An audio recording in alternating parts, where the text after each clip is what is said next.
أعوذ بالله من الشيطان الرجيم. بسم الله الرحمن الرحيم.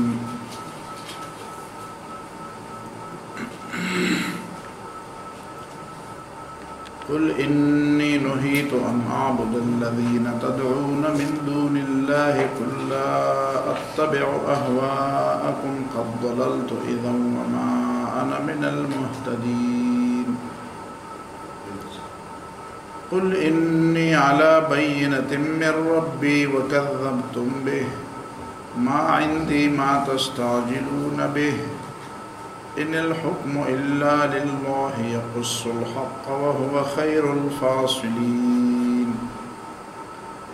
قل لو أن عندي ما تستعجلون به لقضي الأمر بيني وبينكم والله أعلم بالظالمين. وعنده مفاتح الغيب لا يعلمها إلا هو ويعلم ما في البر والبحر وما تسقط من ورقة إلا يعلمها ولا حبة في ظلمات الأرض ولا رطب ولا يابس إلا في كتاب مبين.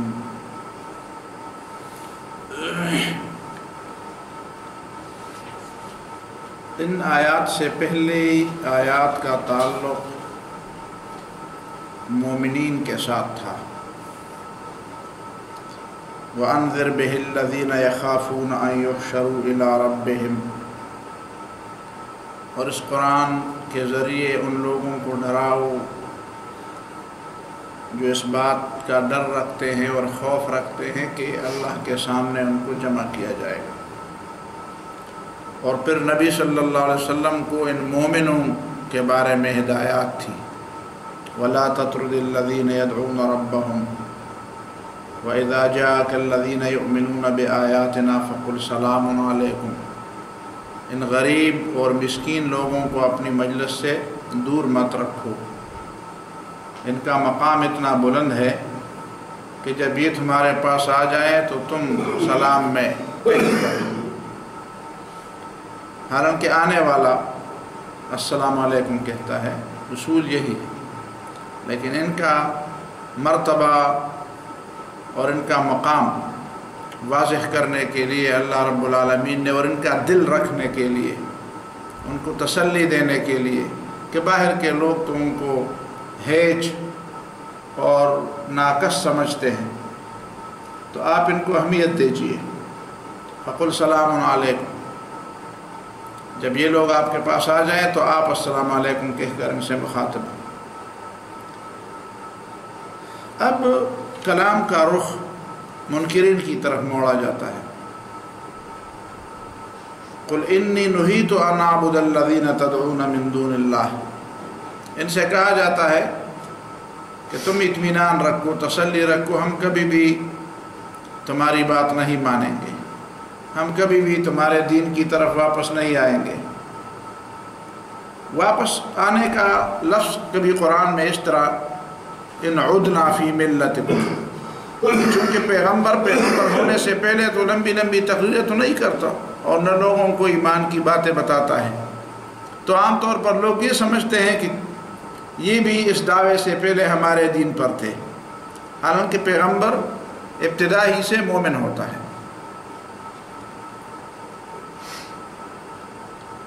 قل انی نہیت ان اعبد الذین تدعون من دون اللہ. کہہ دو ان مخالفین کو، ان نہ ماننے والوں کو کہ مجھے تو منع کیا گیا ہے اس بات سے کہ میں ان خداؤں کی بندگی کروں جن کی بندگی تم کرتے ہو اللہ کو چھوڑ کر. قل لا اتبع اہواءکم. کہہ دو میں تمہاری خواہشات کی پیروی نہیں کروں گا. قد ضللت اذا. اگر میں پیروی کر لوں تو پھر تو میں گمراہ ہو جاؤں گا. وما انا من المہتدین. اور میں ہدایت پانے والوں میں سے نہیں رہوں گا. قل انی علی بینۃ من ربی. کہہ دو خواہشات کی بجائے تو میرے پاس کھلی دلیلیں ہیں اور میرے رب کی طرف سے. وکذبتم بہ. اور تم ان کو جھٹلاتے ہو. میری طرف اللہ کی علی بینۃ من ربی، میری طرف اللہ تعالیٰ کی دلائل آ گئے ہیں، اللہ تعالیٰ کی طرف سے بینات کھلی دلیلیں آ گئی ہیں اور تم نے اس کی تکذیب کی۔ اب ایک بات رہ گئی ہے، کھلی دلیل کا مطلب یہ ہے کہ اس کو ماننا چاہیے تھا، کھلی دلیل ہے، کھلی دلیل کے بعد پھر لوگ کیا سمجھتے ہیں؟ جب دن آسمان نصف النہار پہ سورج ہو تو اس کے لیے کوئی دلیل طلب کی جاتی ہے؟ جائز ہے کہ جو نہیں مانتے تو ان کو سزا دی جاتی ہے۔ وما عندی ما تستعجلون بہ، جو چیز تم جلدی مانگتے ہو کہ وہ سزا جس کا وعدہ کیا گیا ہے ابھی ہمیں دے دو، وہ چیلنج کرتے تھے۔ تو نبی صلی اللہ علیہ وسلم کی زبان سے فرمایا جا رہا ہے کہ میرے پاس وہ چیز نہیں ہے جو تم مجھ سے نقد مانگتے ہو۔ یقص الحق وهو خیر الفاصلین، ان الحکم الا للہ، اختیارات تو اللہ کے پاس ہیں، میرے پاس یہ اختیار نہیں ہے کہ نہ ماننے والوں پر عذاب لا دوں۔ یقص الحق وهو خیر الفاصلین، اللہ تعالیٰ حق بیان فرماتا ہے اور وہ بہتر حکم اور فیصلہ دینے والا ہے۔ قل لو ان عندی ما تستعجلون به لقضی الامر بینی وبینکم، کہہ دو اگر میرے پاس وہ چیز ہوتی جس کو تم جلدی مانگتے ہو، نقد مانگتے ہو، تو ابھی کب کا میرے اور آپ کے درمیان فیصلہ ہو چکا ہوتا۔ واللہ اعلم بالظالمین، اور اللہ تعالیٰ ظالموں کو سب سے زیادہ جانتا ہے۔ تو اس کا مطلب یہ ہے کہ ظالم یہ نہ سمجھے کہ ہمیں اللہ تعالیٰ کو ہمارے ظلم کا پتہ نہیں، سب سے زیادہ پتہ اللہ تعالیٰ کو ہے، تو سزا بھی وہی دے گا۔ اب کب دے گا، کتنی سزا دے گا، کس کو دے گا، کس کو توفیق دے گا ایمان کا؟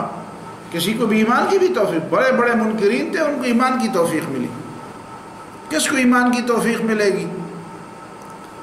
وَعِنْدَهُ مَفَاتِحُ الْغَيْبِ لَا يَعْلَمُهَا إِلَّا هُوَ، غیب کے خزانے یا غیب کی کنجیاں اللہ کے پاس ہیں، اللہ کے علاوہ کسی اور کو اس کا علم نہیں۔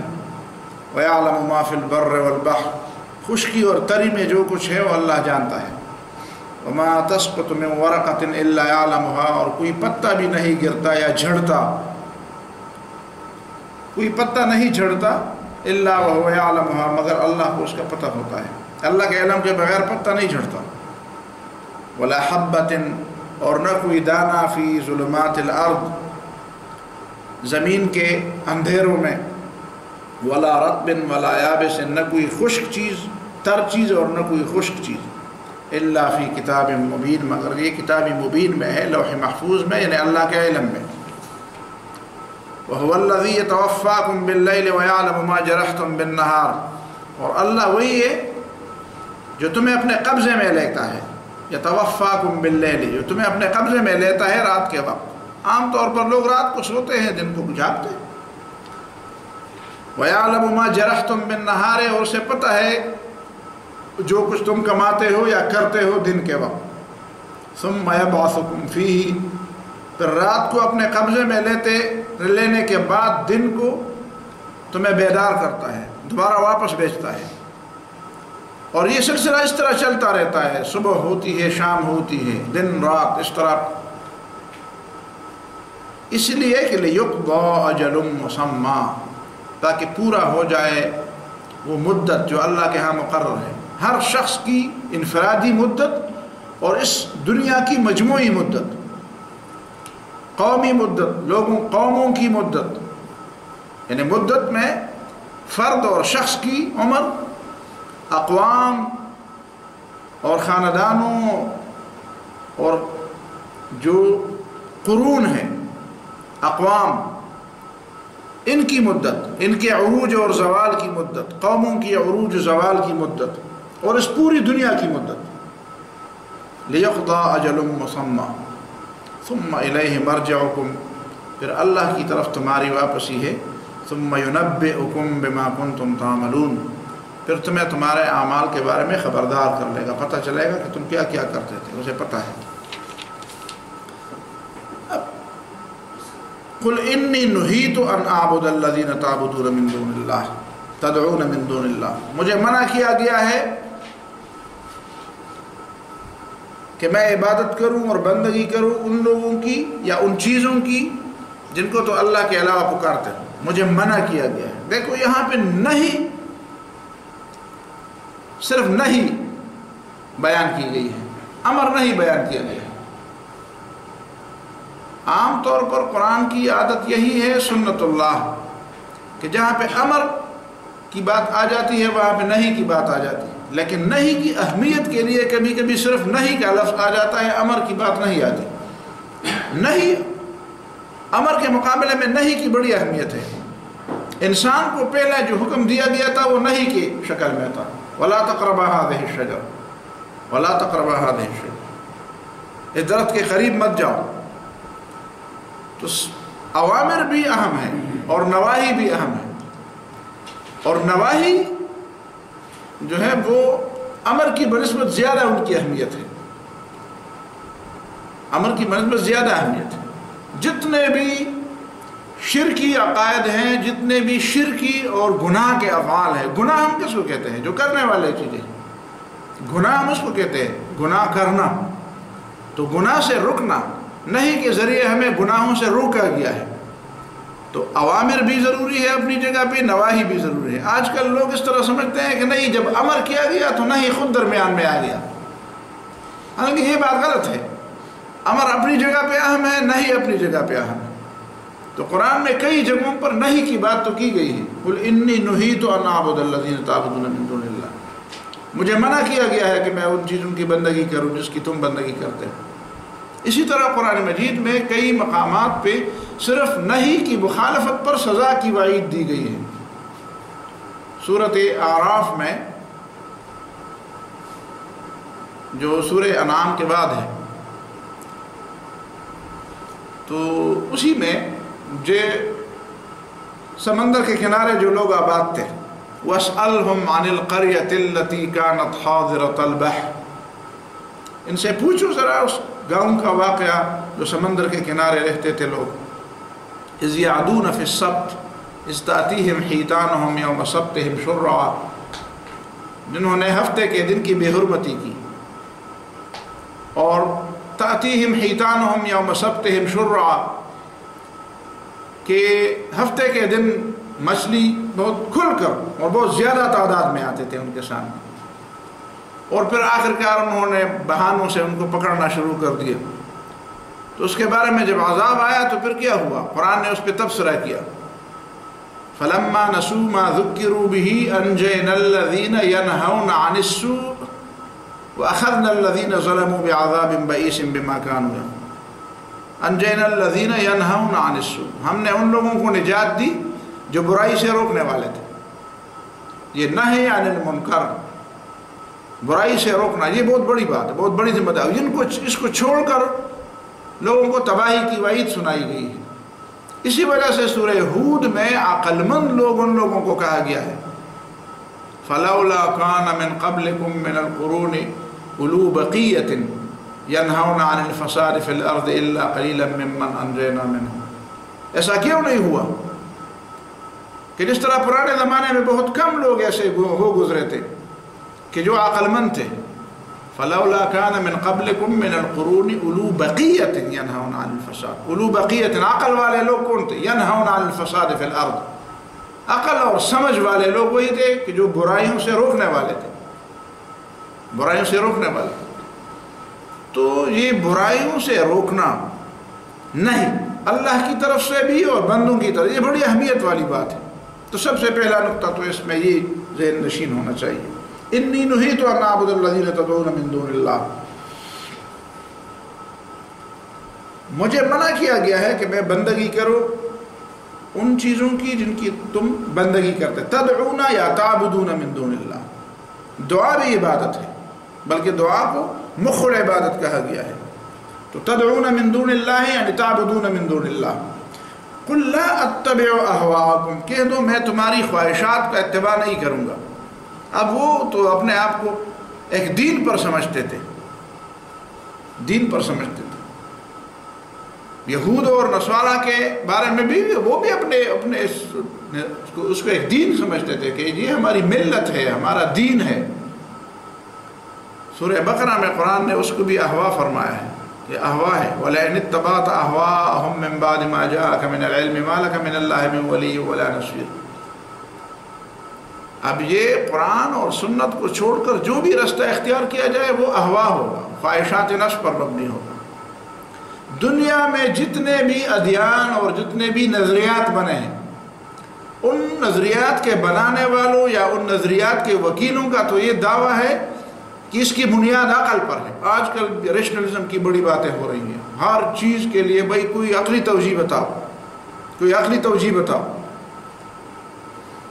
حالانکہ ان ساری چیزوں کی بنیاد صرف عقل پر نہیں ہوتی، عقل تو اس کا غلام ہو جاتا ہے۔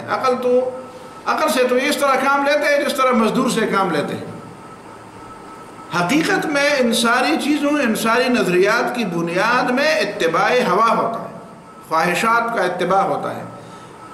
یہ لوگ چاہتے ہیں کہ بس خواہشات کا اتباع کرنے کے لیے اور خواہشات کی بات ماننے کے لیے ان کو آزاد چھوڑا جائے۔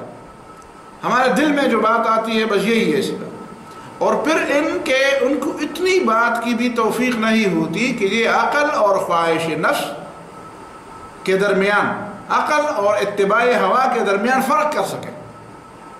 بنیادی بات یہی ہے کہ یہ لوگ وہیں پہ ٹھوکریں کھاتے ہیں جہاں پہ یہ اتباع ہوا کو عقل اور رشنل کا نام رہتے ہیں۔ حقیقت یہ ہے کہ یہ ان کی بڑی غلطی ہے۔ لا اتبع اہواءکم، میں تمہاری خواہشات کا اتباع نہیں کروں گا۔ اور پھر تم کون ہوتے ہو کہ میں تمہاری خواہشات کا؟ اگر خواہشات کے اتباع کی بات ہو تو کس کے خواہش کا اتباع کیا جائے گا؟ یہ بھی کوئی بات ہے؟ جب خواہش ہے تو ظاہر ہے کسی اور کی خواہش کا اتباع کرنے کے بغیر پھر ہر آدمی خود اپنی خواہش کا اتباع کرے، تو اس کا مطلب یہ کہ جتنے لوگ ہیں اتنے خدا بن جائے۔ جس طرح قرآن نے دوسری جگہ پہ فرمایا ارأیت من اتخذ الہہ ہوا، ہر شخص اپنے خواہش نفس کو خدا بنا بیٹھا ہے۔ تو پھر تو یہ بات نہیں ہوگی کہ کسی خاص قوم، کسی خاص علاقے، کسی خاص طبقے کے خواہشات کا اتباع ہو۔ پھر اگر خواہشات کے اتباع کی بات چلے گی تو پھر بات اس پہ رکے گی نہیں، پھر ہر شخص جو ہے وہ اپنے خواہشات کا اتباع کرے گا۔ تو یہ تو ظلمتوں والا راستہ ہوا، یہ تو پھر پگڈنڈیاں ہو گئے، تو صراط مستقیم نہیں ہوا، یہ تو پھر وحدت کی بات نہیں ہوئی۔ دوسری بات قل لا اتبع اہواء قد ضللت اذا، پھر میں تو گمراہ ہو جاؤں گا، اور جب میں گمراہ ہو جاؤں تو پھر ہدایت کی بات کون سمجھائے گا؟ قد ضللت اذا، اگر میں تمہارے خواہشات کا اتباع کروں تو میں تو گمراہ ہو جاؤں، میں خود راستہ بھٹک جاؤں گا، اور جب میں راستہ بھٹک جاؤں تو پھر دنیا کو ہدایت سمجھانے والا کون رہے گا؟ ہدایت کے لیے تو محمد صلی اللہ علیہ وسلم کو بھیجا گیا ہے۔ اب لوگ غلطی یہ کرتے ہیں، خود جب اتباع ہوا پہ چلتے ہیں تو ساتھ یہ بھی کرتے ہیں کہ بھائی جو لوگ اتباع ہوا پہ نہیں چلتے وہ بھی اس پہ چلے۔ یہ بھی بہت بڑی غلطی ہے۔ کم از کم ایک شخص کو اتنی بات تو ماننی چاہیے کہ جو لوگ میری طرح خواہش نفس کے بندے نہیں ہیں وہ تو اپنے درست راستے پہ چلتے رہیں، تاکہ اگر میں غلط چلوں تو ساری دنیا تو غلط نہ چلے۔ ایک شخص کے غلط چلنے سے یا چند اشخاص کے غلط چلنے سے شاید وہ تباہی نہیں آتی جو سارے کے سارے لوگوں کے غلط چلنے سے جو تباہی آتی ہے۔ تو یہ ایک انسان کی اور خواہش نفس کے بندے کی سب سے بڑی غلطی یہی بھی ہے کہ وہ سب اس پر اتفاق نہیں کرتا کہ میں ہی اس پہ چلوں، کہتے سارا ماحول اسی طرح ہو جائے، بس میں جس طرح چلوں اسی طرح پوری دنیا اسی طرح ہو۔ اور نیکی اور طہارت اور پاکیزگی کی تھوڑی سی آواز بھی جہاں سے اٹھتی ہے کہتے اس کو بھی دبانا چاہیے۔ گندگی کے نام لیوا اور گندگی کو پسند کرنے والے، ان میں جو سب سے بڑی غلطی ہے وہ گندگی پسند کرنے کے بعد یہ ہے کہ وہ جہاں سے طہارت اور پاکیزگی کی کوئی آواز آتی ہے اس کو بھی دبانا چاہتے ہیں۔ جس طرح لوط علیہ السلام کی قوم نے کیا، اخرجوا آل لوط من قریتکم، ان لوگوں کو اپنے گاؤں سے نکال لو، انہم اناس یتطہرون، یہ ایسے لوگ ہیں جو صفائی کی باتیں کرتے ہیں۔ اب ایک انسان اس حد تک گندا ہو جاتا ہے، اس کا ضمیر، اس کا ذہن، اس کی فکر اتنا گندگی میں لپٹ جاتا ہے، لتڑ جاتا ہے کہ صرف اسی بات پر وہ اکتفا نہیں کرتا کہ صرف میں گندا رہوں، کہتا ہے کہ صفائی کی کوئی آواز، گندگی کے خلاف کوئی تھوڑی سی آواز بھی جہاں سے اٹھتی ہے اس کو بھی وہ دبانا چاہتا ہے۔ یہ اس بات کی دلیل ہے کہ یہ غلط راستہ ہے۔ قد ضللت اذا، اگر میں تمہاری خواہشات کا اتباع کر لوں تو میں تو گمراہ ہو جاؤں گا۔ وما انا من المہتدین، اور میں ہدایت یافتہ لوگوں میں سے نہیں ہوں، حالانکہ میں ہوں ہدایت یافتہ لوگوں میں سے۔ تو تم اتنا تو گوارا کر لو کہ ایک شخص جو ہے وہ اگر سیدھے راستے پر ہے تو اس کو سیدھے راستے پر تو چھوڑ دو، اس کے راستے میں تو کانٹے نہ بچھاؤ، اس کے راستے میں تو روڑے نہ اٹکاؤ، خود غلطی پر رہتے ہو تو ہم بھی آپ کو اجازت دیتے ہیں تو رہیں، گمراہ رہنا چاہتے ہو تو رہیں، لیکن یہ اس بات کی تمہیں اجازت نہیں دی جاتی کہ جو لوگ سیدھے راستے پر ہیں تم ان کو بھی. اور اس میں ایک بہت بڑا نقطہ اور بھی سامنے آتا ہے، وہ یہ ہے کہ شاید آپ تو اس بات کو گوارا کر لیتے کہ ٹھیک ہے جی ہم آپ کو کچھ نہیں کہیں گے، لیکن ان سے یہ توقع نہ رکھے کہ وہ اس بات کو گوارا کر لیں گے کہ آپ بھی اپنے راستے پر جائیں. نبی صلی اللہ علیہ وسلم کی طرف سے یہ اعلان ہوا تھا کہ لا اعبد ما تعبدون ولا انتم عابدون ما اعبد اور لکم دینکم ولی دین. اور آج ہمیں لوگ بار بار کہتے ہیں کہ لکم دینکم ولی دین کا مطلب یہی ہے بس یار تم اپنا کام کرو ہمیں اپنا کام کرنے دو. لیکن یہ ہماری طرف سے جو اعلان ہوا ہے اس کو ہمارے خلاف استعمال کیا جاتا ہے، لیکن خود اس بات کو ماننے کے لیے وہ لوگ تیار نہیں ہیں. حقیقت یہ ہے کہ یہ لوگ آپ کو اس میں بھی نہیں چھوڑتے کہ آپ یہ کہہ دیں کہ لکم دینکم ولی دین. یہ لکم دینکم ولی دین اس بات پہ بھی آپ تو اس کے راضی ہوں گے. آپ تو کسی موقع پر اس بات کو کہہ دیں کہ نہیں ٹھیک ہے ایک حد تک میں آپ کے دین کے معاملے میں آپ کو زبردستی نہیں، لا اکراہ فی الدین، میں زبردستی نہیں کروں گا. لیکن اس اعلان کے باوجود کہ میں اس بات کو گوارا کر لیتا ہوں کہ تم اپنے دین پر رہو، اس کے باوجود وہ اس بات کو گوارا نہیں کرتے کہ تم اپنے دین پر رہو. وَلَا يَزَالُونَ يُقَاتِلُونَكُمْ حَتَّى يَرُدُّوكُمْ عَنْ دِينِكُمْ إِنِ اسْتَطَاعُوا. ہمیشہ تمہارے خلاف لڑیں گے، تم لڑو یا نہ لڑو لیکن وہ لڑیں گے. حَتَّى يَرُدُّوكُمْ عَنْ دِينِكُمْ إِنِ اسْتَطَاعُوا. اگر ان کا بس چلے تو تمہیں اپنے دین سے پھیر دیں گے. تو ان چیزوں کو سمجھنے کی ضرورت ہے. صرف یہ بات نہیں ہے کہ ہماری طرف سے تو کب کا اعلان ہوا ہے کہ لا اکراہ فی الدین، لیکن لا اکراہ فی الدین کا یہی مطلب ہے کہ ہم جبر نہیں کریں گے اور تمہیں جبر کی آزادی ہے. اگر ہم جبر کرتے نہیں ہیں تو ہم جبر مانتے بھی نہیں، ہم جبر کو تسلیم بھی نہیں کرتے. ہم اس بات کو گوارا نہیں کرتے کہ تم جبر کر کے کسی کو زبردستی اسلام سے پھیر دو اور زبردستی اس کے دماغ کے اندر اور اس حلق کے اندر کفر اتار دو.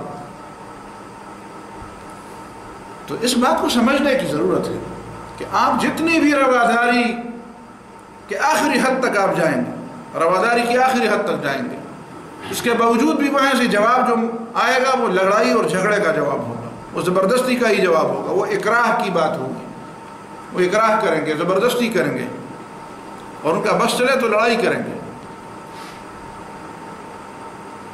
قُلْ لَوْ أَنَّ عِنْدِي مَا تَسْتَعْجِلُونَ بِهِ لَقُضِيَ الْأَمْرُ بَيْنِي وَبَيْنَكُمْ. یہ توحید کے سبق کے اندر یہ رسالت کا سبق اور رسالت اور توحید کا فرق، رسول اور خدا کا فرق کیسے انداز سے سمجھایا جاتا ہے. اب رسول اللہ صلی اللہ علیہ وسلم ظاہر ہے کہ وہ ان کو تو یہ تمنا تو تھی کاش یہ لوگ مان لیں اور یہ لوگ جس چیز کو معجزہ سمجھتے ہیں وہ آ جائے، چاہے وہ عذاب ہی کیوں نہ ہو، چاہے وہ کوئی ایسی چیز ہو آسمان سے پتھر برسیں تو پتھر برسے تاکہ پتہ چلے ان کو کہ میں ٹھیک کہتا ہوں. اس لیے ایک دائی کے دل میں تو یہ بات ہوتی ہے کہ ان لوگوں کے جتنے بہانے ہیں وہ ختم ہو جائے. دائی تو یہی سمجھتا ہے کہ ان کے بہانے ختم ہو جائے، ان کو بھی سیدھے راستے کی توفیق مل جائے. وہ بہانے ہو یا وہ دلیل کی طلب ہو، جو چیز بھی ہو حقیقت میں تو وہ بہانے ہیں.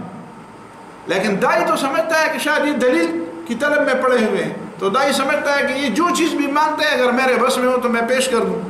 ظاہر ہے کہ مجھ سے جو کوئی دلیل مانگے گا اور میرے بس میں دلیل ہو تو میں تو دلیل دوں گا. اسی طرح اگر میرے بس میں یہ ہو کہ یہ مجھ سے کوئی ایسی چیز کا مطالبہ کرے جو میرے بس میں ہو، آخری وہ چیز، تو میں بھی وہ دوں گا. تو اب اللہ نے فرمایا قل، ان لوگوں کو کہہ دو کہ لو ان عندی ما تستعجلون به، اگر میرے پاس وہ چیز ہوتی، اس چیز کا اختیار میرے پاس ہوتا جو تم مجھ سے نقد مانگتے ہو، وہ کوئی معجزہ ہو یا کوئی سزا ہو، جو چیز بھی ہو، جس بھی صورت میں ہو، وہ معجزہ سزا کی صورت میں ہو یا دوسری صورت میں ہو، لقضی الامر بینی و بینکم، تو میرے اور تمہارے درمیان تو فیصلہ ہو چکا ہوتا. لیکن میرے پاس وہ چیز ہے نہیں. یہ چیزیں تو اللہ تعالیٰ کے پاس ہیں. ان الحکم الا للہ واللہ اعلم بالظالمین، اور اللہ تعالیٰ ظالموں کو جاننے والا ہے.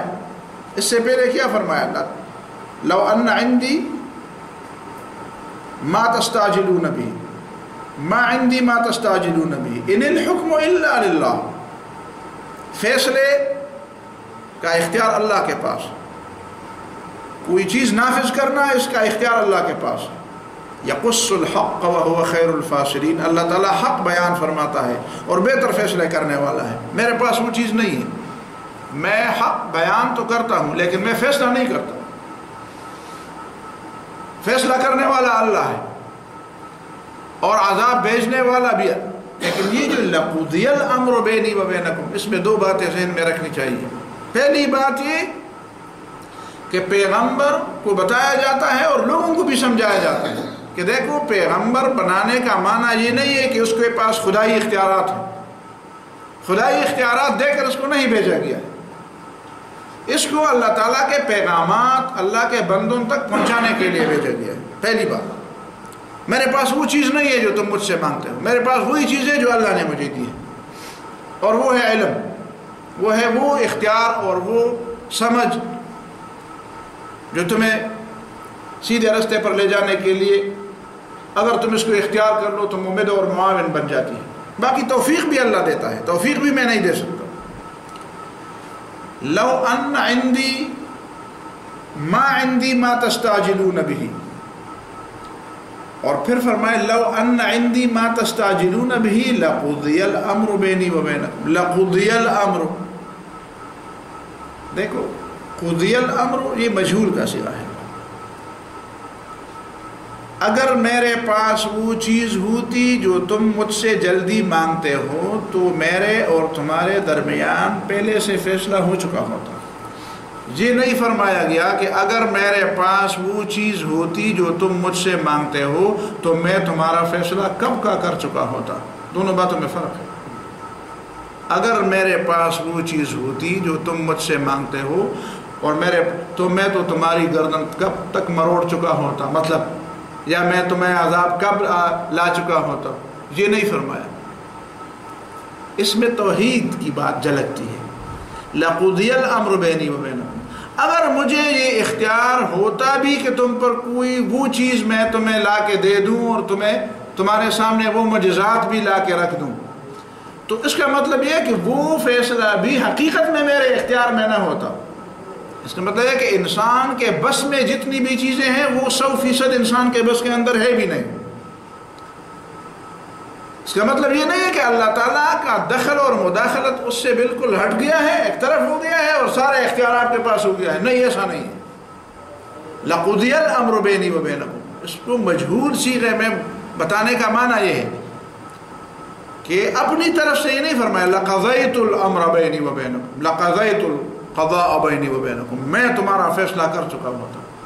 فیصلہ کرنے کا اختیار کسی کے پاس، اللہ تعالیٰ اگر کسی کو تھوڑی بہت کوئی چیز اور کوئی اختیار تھوڑا بہت دے بھی دیتا ہے تو اس کا معنی یہ نہیں ہوتا کہ وہ کلی اختیار کا مالک ہوتا ہے۔ وما تشاءون الا یشاء اللہ، اختیار پھر بھی اللہ تعالیٰ کے پاس رہتا ہے۔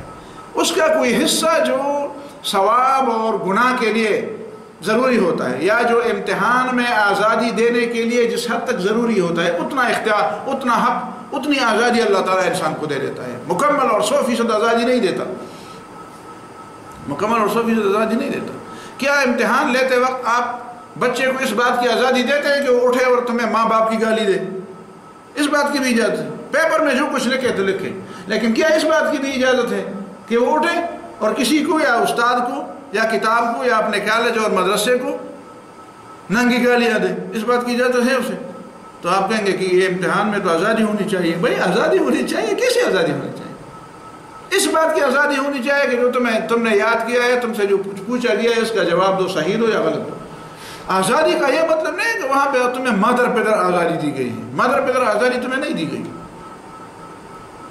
اسی طریقے سے نبی کی زبان سے یہ بات سمجھانے کی کوشش کی جا رہی ہے، سمجھانا، نبی کے ذریعے اس بات کو سمجھایا جا رہا ہے کہ اگر کسی کو تھوڑا بہت اختیار دیا بھی جاتا ہے تو وہ اختیار بھی اللہ تعالیٰ کے اختیار کی چھتری کے تحت ہوتا ہے، اللہ تعالیٰ کے اختیار کی چھتری اس سے ہٹائی نہیں جاتی۔ لقضی الامر بینی و بینکم، اور پھر یہ فیصلہ اللہ کے ہاتھ میں کیوں ہے؟ بندے کو کیوں نہیں معلوم؟ بندے کے پاس بندہ، ہاں کہ رسول اللہ صلی اللہ علیہ وسلم تو بہت عظیم مقام رکھتے ہیں، تو اتنا عظیم مقام رکھنے والے کو آخر یہ اختیار کیوں نہیں دیا جاتا کہ کم از کم اپنے مخالفین کے لیے ان کے مطالبے پر وہ چیز تو پیش کر دے جو وہ سمجھتے ہیں کہ یہ ہمارے ایمان کے راستے میں رکاوٹ ہے، جب تک یہ چیز نہ آ جائے ہم ایمان نہیں لائیں گے۔ سوال تو یہ پیدا ہوتا ہے، تو اس سوال کا جواب یہ دیا جاتا ہے کہ نہیں، اس کا مطلب اور ہے۔ اس قسم کے معاملات اور اس قسم کے فیصلوں کا تعلق خدائی اختیارات سے ہے، اور خدائی اختیارات خدائی علم کے ساتھ مربوط ہیں۔ اللہ کا اختیار اور اللہ کا علم اور اللہ کی حکمت آپس میں بالکل جڑے ہوئے ہیں۔ وہ اختیار جو خدائی اختیار ہے وہ اس علم کے بغیر کسی کو منتقل نہیں کیا جا سکتا۔ جو علم خدائی علم ہے، اور خدائی علم کیا ہے؟ وَعِندَهُ مَفَاتِحُ الْغَيْبِ لَا يَعْلَمُهَا إِلَّا هُوَ۔ علم کے خزانے اللہ کے پاس ہیں، وہ خزانے اللہ کے بغیر کوئی نہیں جانتا۔ مفاتح الغیب، ایک ہے مفاتیح الغیب، ایک ہے مفاتح الغیب۔ اللہ کے پاس دونوں چیزیں ہیں۔ مفاتیح مفتاح یا مفتاح کی جمع ہے، چابی۔ مفاتیح الغیب، غیب کی چابیاں، گویا کہ غیب ایک کمرے میں بند چیزیں ہیں اور اس کو تالا لگا ہوا ہے، اور اس تالے کی چابی اللہ کے پاس ہے۔ تو آپ لوگوں کے لیے تو اندر جانا ممنوع، مخلوق کے لیے، ہمارے لیے، مخلوق کے لیے اندر جانا، ہمارے پاس چابی نہیں ہے۔ چابی کا مطلب اختیار بھی ہے، اختیار اللہ کے پاس ہے۔ ہم اندر نہیں جا سکتے، اور اندر جائے بغیر ہمیں ان چیزوں کا پتہ نہیں چل سکتا کمرے کے اندر کیا پڑا ہوا ہے۔ اور مفاتح، مفتح کی جمع ہے، مفتح میم کی زبر کے ساتھ۔ مفتح کا مطلب ہے خزانہ۔ مفتح جس چیز کو آپ کھولیں گے تو اندر کیا پڑا ہوا ہوتا ہے، مفتح مفتوح کے معنی میں، مصدر مبنی للمفعول، جس چیز کو آپ کھولیں گے اور کھولی ہوئی چیز کے اندر کیا پڑی ہوئی ہو۔ تو مفاتح مفتح کی جمع ہے، اس کا مطلب ہے خزائن، اس طرح خزائن السماوات والارض دوسری جگہوں پہ ہے۔ وَعِندَهُ مَفَاتِحُ الْغَيْبِ، اللہ کے پاس ہیں خزانے، غیب کے خزانے۔ اور اگر ہم مفاتح کو بھی مفتاح کی جمع قرار دیں تو دونوں معنی ہو سکتے ہیں۔ اللہ کے پاس ہے غیب کی کنجیاں اور اللہ کے پاس ہیں غیب کے خزانے۔ تو غیب کے خزانوں کے بغیر وہ اختیارات کسی کے پاس سر سے ہو نہیں سکتے، وہ تو اللہ۔ اس کا مطلب تو یہ ہے کہ کوئی اس طرح کہہ دے کہ اللہ تعالیٰ کسی کو خدائی اختیارات دے دے، اللہ تعالیٰ کسی کو خدائی اختیارات دے، تو خدائی اختیارات تو اللہ تعالیٰ کسی کو نہیں دیتا، اس لیے کہ خدائی اختیارات کے ساتھ خدائی علم، یہ دونوں چیزیں آپس میں مربوط ہیں۔ اللہ تعالیٰ کے پاس جو اختیارات ہیں اس علم کی بنیاد پر ہیں، اس حکمت کی بنیاد پر ہیں۔ وہ حکمت اور علم جس کے پاس نہ ہو اسے وہ اختیارات کیسے مل سکتے ہیں؟ اور یہ اختیار اور یہ علم اور یہ حکمت یہ خدائی صفات ہیں، اور اللہ تعالیٰ اپنی صفت کو کسی کی منتقل نہیں کرتا۔ قُلْ لَوْ أَنَّ عِنْدِي مَا تَسْتَعْجِلُونَ بِهِ لَقُضِيَ الْأَمْرُ بَيْنِي وَبَيْنَكُمْ، کہہ دو اگر میرے پاس وہ چیز ہوتی جو تم نقد مجھ سے مانگتے ہو، لَقُضِيَ الْأَمْرُ بَيْنِي وَبَيْنَكُمْ، یقیناً فیصلہ ہو چکا ہوتا میرے اور تمہارے درمیان۔ واللہ عالم بالظالمین، اور میں تو نہیں جانتا، اللہ تو ظالموں کو جانتا ہے سب سے زیادہ۔ واللہ عالم، اور اللہ سب سے زیادہ جاننے والا ہے ظالم۔ وعنده مفاتح الغیب لا يعلمها الا هو، اور اللہ کے پاس ہے غیب کی کنجیاں یا غیب کے خزانے، وہ خزانے جو انسانوں کی نظروں سے چھپے، مخلوق کی نظر سے چھپے ہوئے ہیں۔ لا يعلمها الا هو، اسے نہیں جانتا سوائے اللہ کے، اللہ ہی جانتا ہے ان خزانوں کو، اور وہ چابیاں کہاں پڑی ہوئی ہیں وہ اللہ جانتا۔ وَيَعْلَمُ مَا فِي الْبَرِّ وَالْبَحْرِ، اور اللہ کو پتہ ہے خشکی اور تری میں کیا ہے۔ خشکی میں جو چیزیں ہیں وہ تو کبھی ہماری سمجھ میں یہ بات آتی ہے ہمارے ذہن کے اندر کہ خشکی کی چیزیں ہم سمندر کی چیزوں کی بنسبت زیادہ جانتے ہیں، اس لیے کہ ہم خشکی پہ رہتے ہیں۔ خشکی کی چیزیں ہمارے سامنے ہیں، سمندر کی چیزیں ہمارے سامنے نہیں ہیں، تو سمندر کی چیزوں کی بنسبت خشکی کی چیزوں پر ہمارا علم زیادہ ہے، لیکن اس کے باوجود خشکی کی ایسی چیزیں ہیں جس کے بارے میں بھی ہمارا علم نہیں ہے۔ وَيَعْلَمُ مَا فِي الْبَرِّ وَالْبَحْرِ، البر اور بحر یہ ترقی ہے ادنا سے اعلیٰ تک، اور بر و بحر کو تو چھوڑے۔ وَمَا تَسْقُطُ مِن وَرَقَةٍ إِلَّا يَعْلَمُهَا، یہ خشکی کی بات ہے، لیکن اس کے باوجود بھی ہمیں اس کا علم نہیں ہے۔ ہمارے گھر کے اندر ایک درخت ہو اور ہم نے بڑے پیار سے اس کو پالا پوسا ہو، اس کو پانی دیا ہو، اس کی ہم بڑی نگہداشت کرنے والے ہوں، اس کے پتے کتنے ہوں گے اور کتنے پتے اسے جڑ جاتے ہیں، اور کون سا پتا کب جڑتا ہے اور کون سا پتا کب پیدا ہوتا ہے۔ ہم کبھی کہتے ہیں ہمیں اس سے کیا غرض ہے، تو کیا تم سمجھتے ہو کہ تمہیں کوئی غرض نہیں ہے تو اللہ تعالیٰ اس کے ساتھ کوئی غرض معلق ہے؟ کوئی غرض اور کوئی فائدہ اللہ تعالیٰ کا اس کے ساتھ معلق نہیں ہے اور متعلق نہیں ہے، لیکن اس کے باوجود چونکہ اللہ رب ہے، اسے پتہ ہے کہ کس پتے سے، کس درخت سے کون سا پتا کس وقت جڑے گا اور کون سا پتا گر گیا اور کون سا باقی رہ گیا، تمہیں نہیں معلوم، اس کے باوجود کہ تمہارے گھر کے اندر درخت ہو، اور اس کے باوجود کہ اس درخت کے پتے کا گرنا یا اس کے اوپر اس کا رہنا یا اس کا زرد ہونا یا اس کا سبز ہونا، اس کا انسانی زندگی اور انسانی تقدیر اور انسان کی شقاوت اور بدبختی، اس کے رزق کی کمی یا زیادتی، اس کا جنتی یا جہنمی، اس کا اچھا یا برا ہونے سے کوئی تعلق نہیں، اور اس دنیا کے تقدیر سے بھی اس کا کوئی تعلق، لیکن پھر بھی اللہ تعالیٰ کے علم کے بغیر نہیں۔ تو بتاؤ کہ جس چیز کا تعلق انسان کی سعادت اور نیکبختی اور بدبختی سے ہے، بتاؤ کہ جس چیز کا تعلق انسان کی تقدیر سے ہے اور اس پوری کائنات کی تقدیر سے ہے، وہ چیز اللہ تعالیٰ سے کیسے چھپی ہوئی؟ اس سیاق و سباق میں اس جملے کا ذکر اسی مطلب کے لیے کیا گیا، وَمَا تَسْقُطُ مِن وَرَقَةٍ إِلَّا يَعْلَمُهَا، کوئی پتا بھی نہیں گرتا۔ اس کا مطلب ہے کہ گرے گا تو اس کا مطلب ہے کہ اس کی جو ضرورت ہے وہ پوری ہو چکی ہے۔ کون سی ضرورت تھی، کیا تھا؟ اس کے ایک ایک ذرہ سے اللہ تعالیٰ واقف ہے کہ اس پتے کی ضرورت کیا تھی اور کب تک اس کا وقت جو ہے، اس کی مدت اور اس کا اجل پورا ہو جائے گا۔ وَلَا حَبَّةٍ فِي ظُلُمَاتِ الْأَرْضِ، زمین کے اندھیروں میں کوئی ایک دانہ، ہم تو اس پورے ایک گھر میں ایک دانہ اگر چھپائیں تو کوئی کیسے ڈھونڈ لے گا؟ ایک گھر میں کسی ایک کمرے میں اگر کوئی چیز چھپائے، بچپن میں ہم ایک دوسرے سے اسی طرح چیزیں چھپاتے تھے کہ چلو دو ہاتھوں میں ایک چیز چھپاتے تھے، بتاؤ کس ہاتھ میں ہے، تو ضروری ہے کہ ہر وقت اس کو ٹھیک کہتا تھا کہ اسی ہاتھ میں ہے، کبھی وہ کہتا اسی ہاتھ میں ہے، وہ ہم اسی ہاتھ میں دکھاتے تھے کہ دیکھو یہ ہے۔ تو انسان کو تو اتنا پتہ نہیں، اور جب پوری زمین کے اندھیروں میں، زمین کے اندھیرے کیا، کہاں پہ زمین کے اندر کیا کیا ہے، اس میں ایک دانہ بھی، ولا رطب ولا یابس، کوئی ایسی چیز جو تر ہو اور ایسی چیز جو خشک ہو، یعنی ان چیزوں سے کوئی چیز باہر تو نہیں ہے، رطب اور یابس سے کوئی چیز باہر نہیں ہے، کوئی چیز ہوگی تو یا رطب یا تر ہوگی یا خشک ہوگی۔